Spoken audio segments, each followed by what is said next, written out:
SIR से related ये वो 4 बड़े सवाल हैं जिनका हमें अब तक जवाब नहीं मिला है। बावजूद इसके कि 50 करोड़ से ज्यादा लोग इस प्रोसेस से गुजर चुके हैं। पिछले 2 महीने में करोड़ों रुपए टैक्स पेयर का पैसा इस पे खर्च हो चुका है। बीएलओज जो कि आंगनवाड़ी वर्कर और स्कूल टीचर हैं, सारा काम छोड़ के इसी काम में लगे हुए हैं। दर्जनों बीएलओ अपनी जानें गंवा चुके हैं। और इस सब के बावजूद क्या आने वाले दिनों में इलेक्शन कमीशन हमें इन 4 सवालों के जवाब देगा? क्या सुप्रीम कोर्ट अकाउंटेबिलिटी डिमांड करेगा या किसी और फोरम पे इन सवालों का जवाब दिया जाएगा?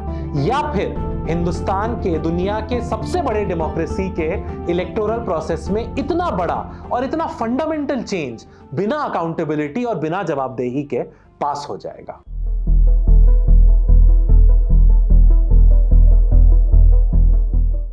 मेरा नाम फवाद शाहीन है। I am a lawyer and researcher based in Delhi और अपनी प्रैक्टिस के साथ साथ मैं ह्यूमन राइट्स और पर्टिकुलरली माइनॉरिटी राइट्स के इश्यूज पे भी काम करता हूँ।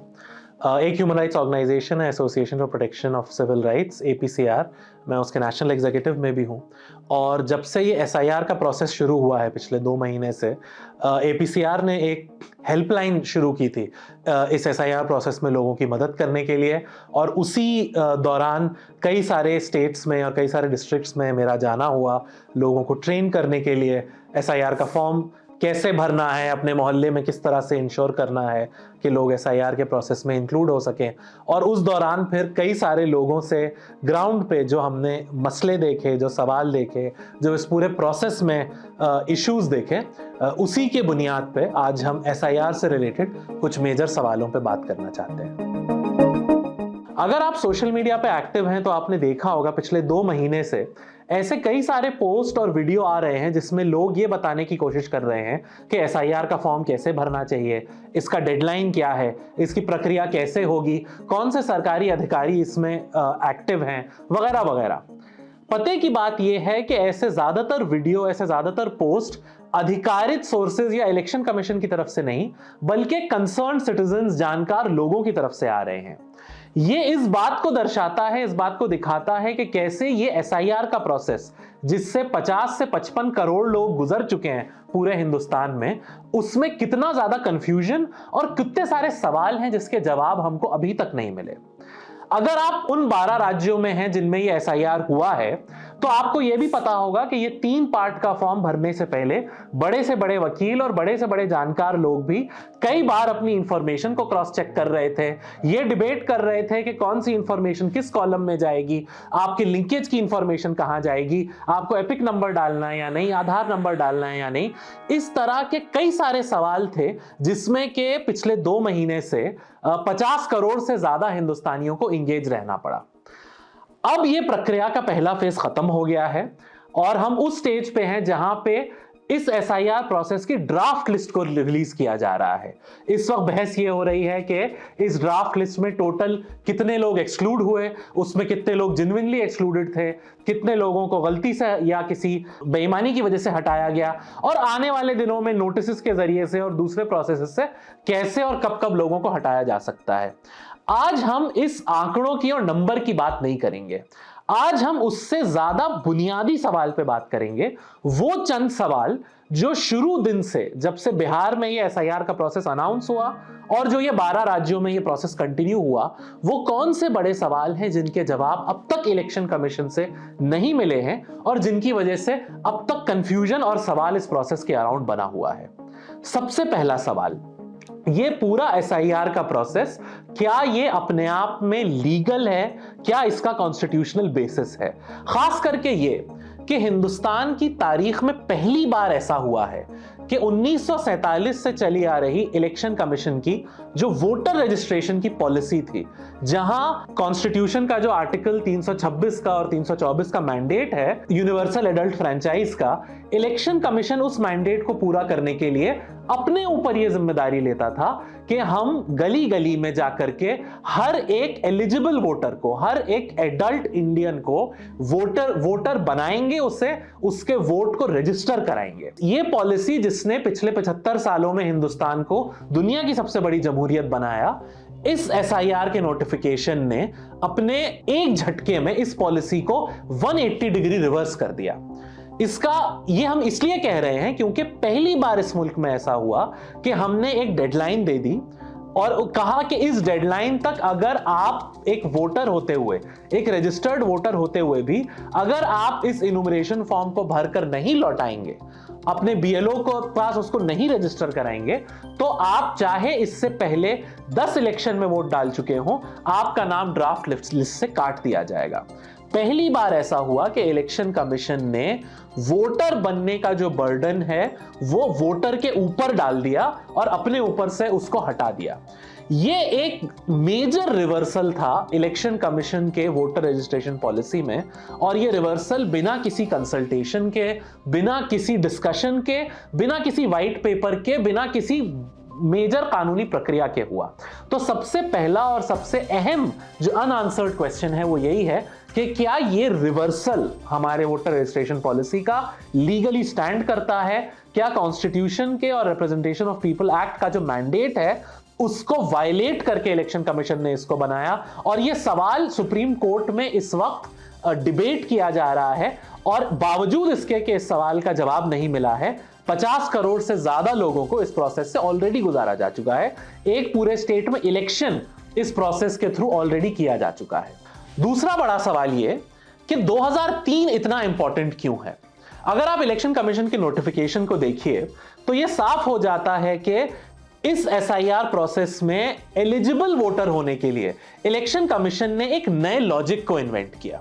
वो लॉजिक ये कि अगर आप एक एलिजिबल वोटर हैं तो आप या आपके मां बाप या आपके परिवार का कोई व्यक्ति 2003 की अपने स्टेट की वोटर लिस्ट में इंक्लूडेड था, एक वोटर के तौर पर रजिस्टर्ड था। अब सवाल इसमें यह है कि 2003 में ऐसा क्या हुआ था? इलेक्शन कमीशन का कहना है कि 2003 में भी एक इंटेंसिव रिवीजन हुआ था जिसमें के सारे वोटर्स को कवर किया गया था। अगर इस बात को स्क्रूटिनाइज कीजिए तो यह पूरी तरह स्टैंड नहीं करती। सबसे बड़ी वजह तो यह कि 2003 का खुद का जो नोटिफिकेशन है वो ऐसा कोई क्लेम नहीं करता कि इसमें हर एक वोटर को वो यूनिवर्सली कवर कर रहे हैं। इनफैक्ट हिंदुस्तान जैसे मुल्क में ऐसा कोई एक लिस्ट या एक प्रोसेस नहीं हो सकता जिसमें आप क्लेम कीजिए कि हर एक शख्स को उसमें मैप कर लिया गया है।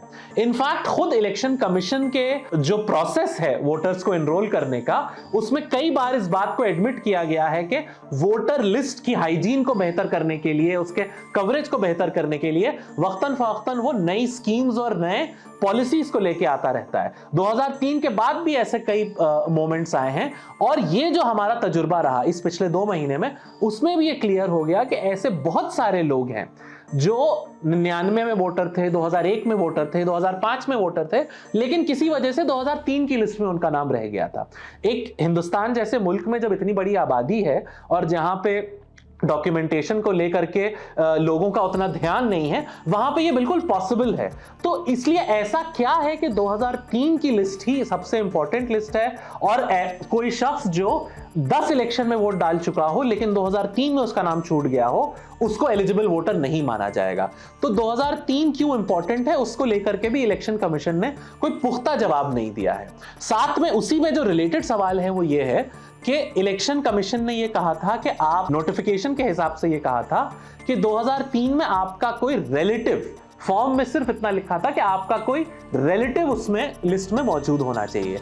लेकिन जब बीएलओज घर घर गए वोटर्स को ये एनुमरेशन फॉर्म देने के लिए, तो यह बताया गया कि सिर्फ माँ बाप या कुछ केसेस में दादा दादी का ही नाम इंक्लूड किया जा सकता है। ऑनलाइन भी जो फॉर्म लोग भर रहे थे उसमें भी ये दिख रहा था कि सिर्फ माँ बाप या दादा दादी का नाम लिया जा सकता है। और ये जो कंफ्यूजन था कि रिलेटिव का मतलब, जो कि इलेक्शन कमीशन ने कभी क्लैरिफाई नहीं किया, और जो बीएलओज अपनी तरफ से एक क्लैरिफिकेशन दे रहे थे, उसमें से कौन सा माने सही है, और अगर बीएलओज की बात सही है तो इलेक्शन कमीशन इस पे खामोश क्यों था?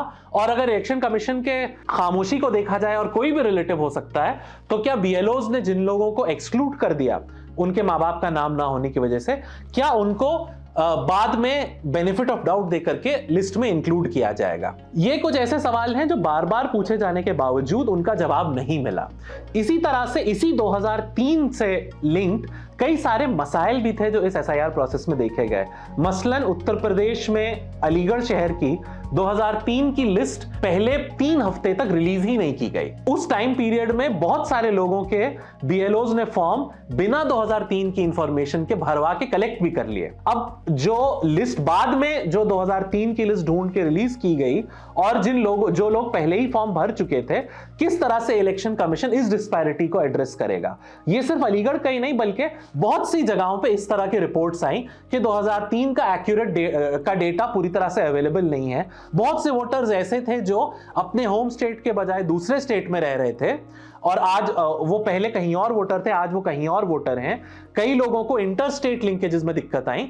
तो ये लिंकेज की जो पूरी प्रक्रिया थी, जिसमें 2003 को एक मास्टर लिस्ट बनाया गया और जिसमें एसेंशियली ये अजम्पशन था कि जो शख्स 2003 में एक जगह पे था, आज भी वो उसी जगह मौजूद होगा, उसके बच्चे भी वहीं वोटर होंगे। हिंदुस्तान जैसे मैसिव माइग्रेशन वाले मुल्क में इस तरह के एजम्पशन के साथ ये डेट लेना और एक लिस्ट को मास्टर लिस्ट बनाना और उसके बाद के सारे ब्यूरोक्रेटिक जो डिफिकल्टीज आए उनके ऊपर पूरी तरह से चुप्पी साधे रहना, ये कुछ मेजर सवाल हैं जिनके इलेक्शन कमीशन ने अब तक जवाब नहीं दिए हैं। और आने वाले दिनों में ऐसे लोग जो इसकी वजह से डिसएडवांटेज पे थे, जिनकी या तो लिस्ट जिनके इलाके की लेट रिलीज हुई या जो कहीं और रहते थे, उनको अपने उस जगह की, मसलन कोई शख्स आज यूपी में है, 2003 में वो केरल में या गोवा में रहता था और उसे अपने उस वक्त की इलेक्शन लिस्ट नहीं मिल पाई क्योंकि उसके अब केरल में कोई कॉन्टैक्ट्स नहीं है। तो इस तरह के केसेस को किस तरह से इलेक्शन कमीशन आने वाले दिनों में डील करेगा, हमें इसके ऊपर कोई क्लैरिटी नहीं है। तीसरा बड़ा सवाल, इलेक्शन कमीशन का यह कहना है कि 2003 के लिस्ट में जो लोग अपना नाम नहीं ढूंढ पा रहे, उनका नाम ड्राफ्ट लिस्ट, और उन्होंने फॉर्म भर दिया है, ड्राफ्ट लिस्ट में तो उनका नाम आ जाएगा, लेकिन लिंकेज ना होने की वजह से उन्हें अपनी नागरिकता का प्रमाण देने को कहा जाएगा। नागरिकता के प्रमाण के लिए इलेक्शन कमीशन ने 11 डॉक्यूमेंट्स को आइडेंटिफाई किया है। ये 11 डॉक्यूमेंट्स किस बुनियाद पे आइडेंटिफाई किए गए हैं, ये कैसे सिटीजनशिप का प्रूफ है और बाकी डॉक्यूमेंट्स सिटीजनशिप का प्रूफ कैसे नहीं है, यही 11 डॉक्यूमेंट्स क्यों सिटीजनशिप का प्रूफ है और बाकी डॉक्यूमेंट्स क्यों सिटीजनशिप का प्रूफ नहीं है, इसके ऊपर भी इलेक्शन कमीशन ने कोई क्लैरिफिकेशन नहीं दिया है। इनफैक्ट अगर आप कायदे से देखिए तो हिंदुस्तान में ऐसा कोई डॉक्यूमेंट नहीं है जिसके लिए आप कंप्लीट ऑथेंटिसिटी के साथ कह सकें कि ये सिंगल प्रूफ ऑफ सिटीजनशिप है। उसकी वजह यह है कि हिंदुस्तान में सिटीजनशिप डॉक्यूमेंट से प्रूव नहीं होती बल्कि आपके स्टेटस से प्रूव होती है। जब हिंदुस्तान आजाद हुआ था तो इस बात को तय किया गया था 26 जनवरी 1950 को जो कोई भी शख्स हिंदुस्तान में मौजूद था और किसी और मुल्क का शहरी नहीं था, वो हिंदुस्तान का शहरी होगा। यानी कि सिंपल एक हमारा सिस्टम ये था कि हिंदुस्तान में जो पैदा हुआ है वो हिंदुस्तान का सिटीजन है। इसको 1986 तक आते आते हमने तब्दील किया और उसके बाद से कई तब्दीलियां आई, हम उसकी तफसीलात में नहीं जाएंगे, लेकिन इफेक्टिवली आज की पोजीशन ये है कि अगर आपके माँ बाप हिंदुस्तानी थे तो आप भी हिंदुस्तानी हैं।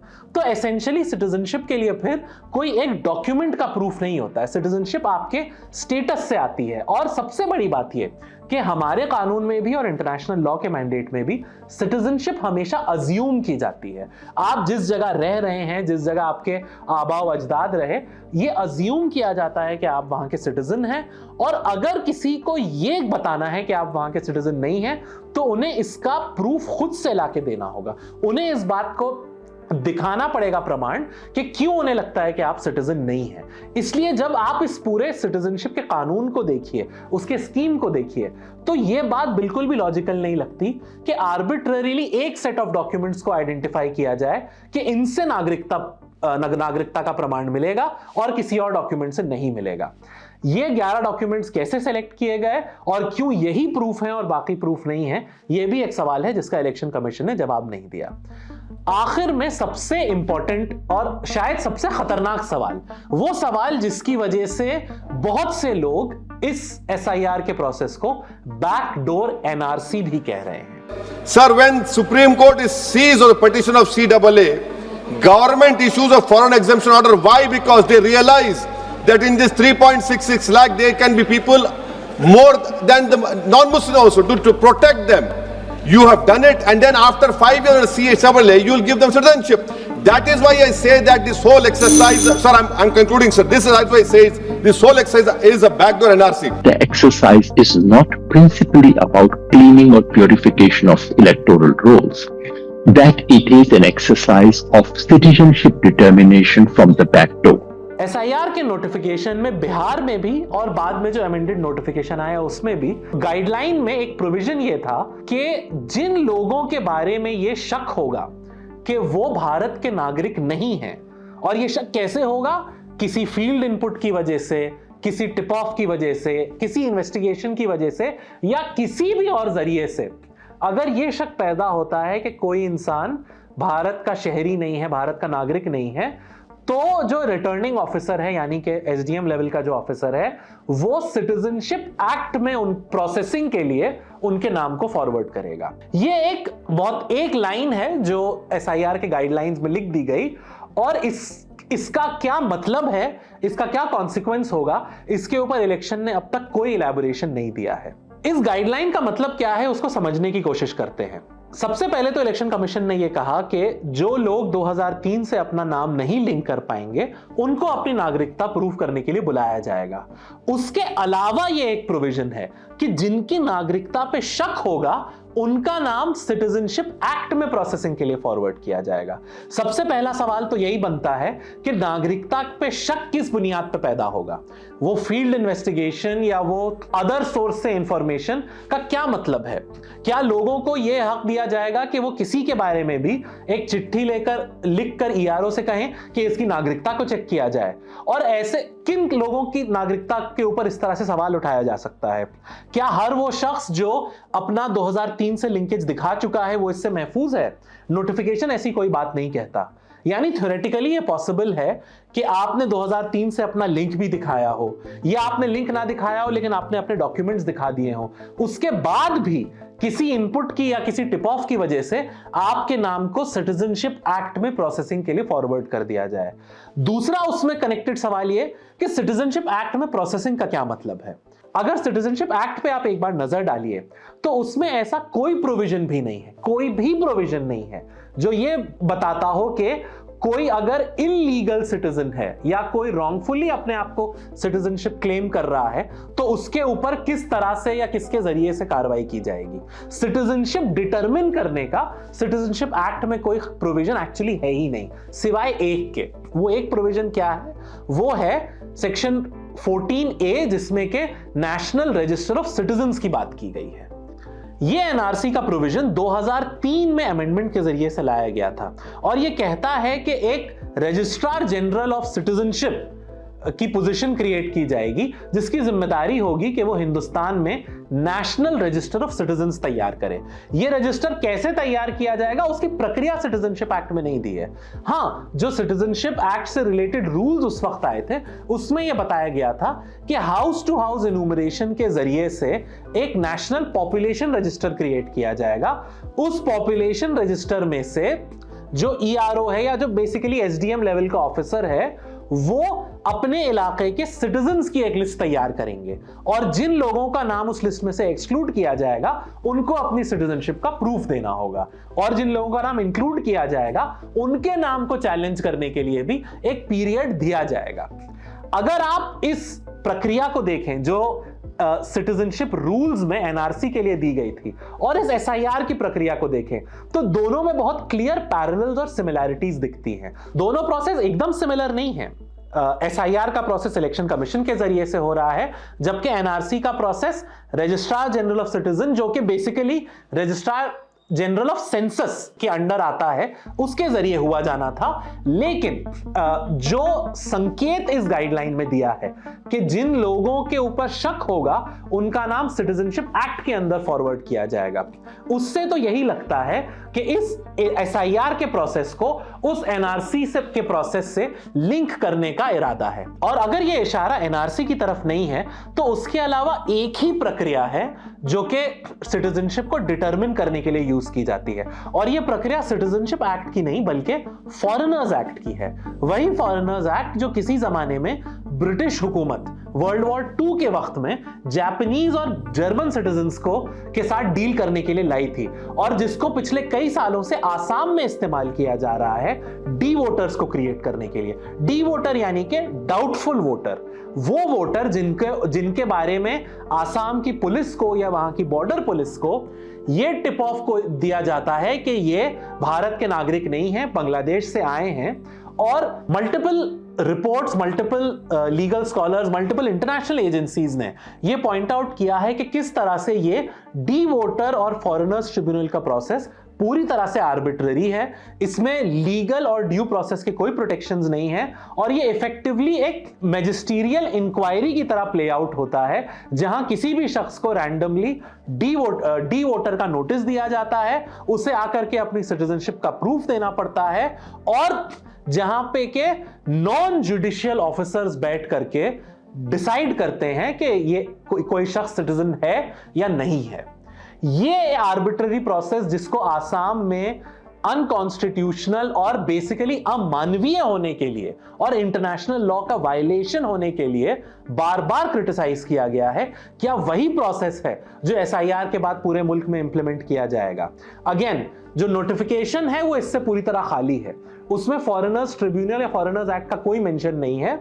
उसमें सिर्फ ये एक बहुत ही अनक्लियर और वेग सिटीजनशिप एक्ट का रेफरेंस दिया गया है। इसका मतलब क्या होगा और ये किस टाइमलाइन में प्ले आउट होगा?